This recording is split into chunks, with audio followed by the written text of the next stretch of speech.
ബ്രഹ്മസ്ഥാനത്തെ ബ്രഹ്മാവിന്റെ മുമ്പിൽ കാപ്പ് കെട്ടി മൂത്തവാത്തിയും സംഘവും തിരിച്ചെത്തുന്നത് വരെ അമ്പലത്തിൽ നിന്നും പുറത്തിറങ്ങിയ അമ്മച്ചിയും ബാലശിവനും മേലെ അണിയറപ്പുരയ്ക്ക് സമീപം കാത്തുനിൽക്കുന്നു.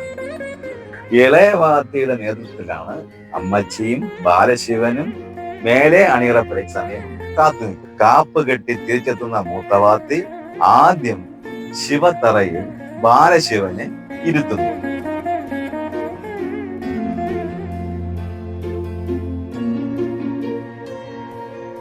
തുടർന്ന് നിറവറത്തറയിൽ വെള്ളിപീഠം ഉറപ്പിച്ചതിനു ശേഷം വെള്ളായണി അമ്മയെ അവിടെ ഉപവിഷ്ടയാക്കും. വയലിൽ നിറവറയുടെ ആദ്യ ഘട്ടമാണ്. അമ്മയ്ക്ക് വയലിൽ നിറവറ കൊടുക്കുന്നതിന് തൊട്ടു മുമ്പ് ശിവലിംഗ പൂജയുണ്ട്. ഈ ശിവലിംഗ പൂജയ്ക്ക് തൊട്ടു മുമ്പ് ചില കാര്യങ്ങളുണ്ട്. അതേക്കുറിച്ച് നാളെ.